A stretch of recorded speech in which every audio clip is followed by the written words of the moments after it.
Morning mga boss. Nandito tayo ngayon sa Ropale no, upang kunin yung ating original na ORCR dito. So ngayon, ang issue dahil nga yung ORCR daw ay nasa CFFF. Ito yung Ropale. So nandito yung branch nila, lumipat sila dito sa may Golden City, Santa Rosa.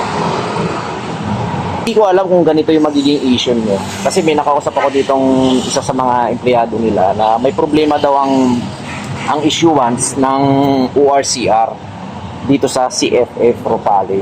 So hindi ko maintindihan to kung tinatawagan ko yung tawag nito, yung number na binigay sa akin, contact number na si Ma'am Ara. Hanggang ngayon ay hindi sumasagot. Out of coverage, sabi daw ay absent.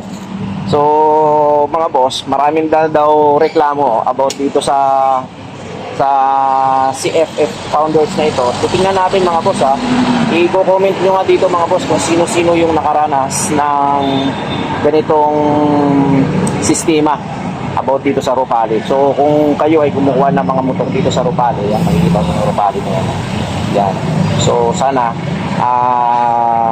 mabigyan ng action. So hindi ko titigilan to hanggat dito maaayos yung ginagawa nilang sistema. Kasi actually yung motor na ginamit namin ay fully fit na ito mga boss. Okay? Ropale motorcycle. Fully fit na ito, 3 years fully fit na. Nung last month pa natapos ito, nung June. Tapos ngayon, nandito ako upang sadyain at kunin yung ORCR. Ang problema ngayon, hindi daw nila handle yung ORCR nito, yung original. So ngayon, abangan nyo yung part 2 video ko mga boss. Dahil kukwestiyonin natin itong nangyayari dito sa sistema ng Ropale at ng CFFF founders. Okay? So wala naman tayo naging issue sa payment, updated tayo palagi. Tapos ganitong mangyayari, no? Pumunta pa tayo dito, nagsadya tayo, nag-aksaya tayo ng oras, ng araw, nag-absent tayo sa trabaho upang kunin. Diba? Kasi di naman natin alam. Pero may nakausap tayo sa isa sa mga empleyado dito na marami na doon complain about dito.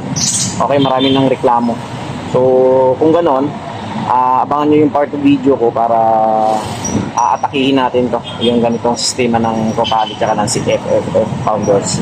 So, hanggang sa muli, magandang umaga sa inyo mga boss.